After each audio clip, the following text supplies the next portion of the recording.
Enumeration చేయండి. ఇది ఇప్పుడు మీరు నీళ్ళు ఇచ్చినా మీరు ఎప్పుడు ఇస్తారో తెలియదు. ఇప్పటికీ 22 రోజులైంది. ఎన్ని రోజుల్లో ఇస్తారో స్పష్టత కూడా లేదు. ఇప్పుడు ఇచ్చినా చేతికి రావు.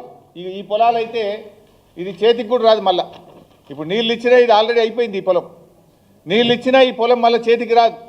ఇది ఎవరి పొరపాటు? కాంగ్రెస్ ప్రభుత్వ వైఫల్యం. దీనికి రైతులకు ఎందుకు శిక్ష పడాలి? వరద నష్టంతో ఏ రకంగా అయితే రైతులు నష్టపోయినారో వారికి ఇచ్చినట్టుగానే కాంగ్రెస్ పార్టీ నిర్వాహకం వల్ల నీళ్ళు ఇవ్వకపోవడం వల్ల ఎండిపోయిన పొలాలను కూడా ఎన్యూమరేషన్ చేయాలి. వీరికి కూడా వారితో పాటు సమానంగా సహాయం చేయాలని చెప్పి బీఆర్ఎస్ పార్టీ డిమాండ్ చేస్తుంది. ఇకపోతే వీళ్ళది ఇంకొక అంటే వీళ్ళ నిర్లక్ష్యం ఎట్లా ఉంటుంది, వీళ్ళకి చిత్తశుద్ధి లేదనడానికి ఇంకో చిన్న ఉదాహరణ కూడా చెప్పాలనుకుంటున్నాను. మీరందరూ చూశారు, ఆగస్టు 15వ తేదీన ముఖ్యమంత్రి గారు ఖమ్మం జిల్లాకు వెళ్ళి సీతారామ ప్రాజెక్టును ప్రారంభోత్సవం చేసిండు. ఆడ ఇక మంత్రులు ముఖ్యమంత్రి గారు ఒకరికి మించి ఒకరు డైలాగులు కొట్టారు. ఇక సాగర్లో నీళ్లు రాకపోయినా, కృష్ణానదిలో నీళ్లు లేకపోయినా సీతారామ పనులను పూర్తి చేసినాం. 70 రోజుల్లో చేసినాం, 80 రోజుల్లో చేసినాం. ఇక ఇంత గొప్పగా ఎవరు చేయనే లేదు. సాగర్ నీళ్లు రాకపోయినా సీతారామ నీళ్లను వైరా రిజర్వాయర్కు నింపి వైరా దిగువన 1,70,000 ఎకరాలకు నీళ్లు అందిస్తామని జిల్లా మంత్రులు ముఖ్యమంత్రి గారు పోటీలు పడి చెప్పిండ్రబ్బా.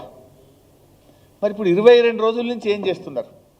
ఆల్రెడీ స్విచ్లు ఒత్తుతిరి, శాల్వాలు కప్పించుకుంటారు, పూలు జల్లించుకుంటారు, సప్పట్లు కొట్టించుకుంటారు.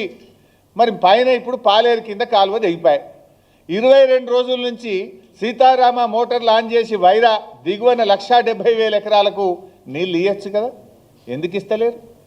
అంటే ఎక్కడ పనులు పూర్తి కాకుండానే సీతారామ మోటార్లు ఒత్తి డ్రామాలు చేసిండ్రా? లేదు రైతులకు నీళ్ళు ఇవ్వడం మీకు ఇష్టం లేదా? ఎందుకు సీతారామ ద్వారా వైరా దిగువన 22 రోజుల నుంచి నీళ్ళు ఇవ్వలేదు అని నేను సూటిగా అడుగుతా ఉన్నా. మీరే చెప్పింది కదా, సాగర్ నీళ్ళు రాకపోయినా మేము సీతారామ నీళ్ళు ఇస్తాము అన్నారు. ముఖ్యమంత్రి గారే వైరా బహిరంగ సభలో పెద్ద పెద్ద మాటలు చెప్పారు. ఎందుకు ఇవ్వడం లేదని నేను అడుగుతా ఉన్నా.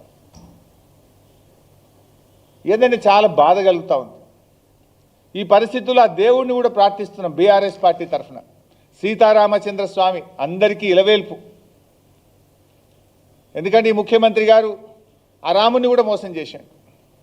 ఆ సీతారామచంద్ర స్వామి మీద ప్రమాణం చేసి ఆగస్టు 15లోగా రైతులందరికీ రుణమాఫీ చేస్తా, రైతులందరినీ రుణ విముక్తులు చేస్తా అని రాముల వారి మీద ఒట్టుపెట్టి మాట తప్పిండు రేవంత్ రెడ్డి గారు.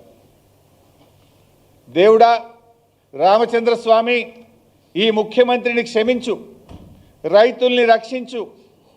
ఈ కాలువ నీళ్ళు ఇంకెప్పుడైతుందో తెలుస్తలేదు. ఏదో తుఫాన్ వచ్చింది 3-4 రోజుల నుంచి, వర్షాలు పడతాయి అంటున్నారు.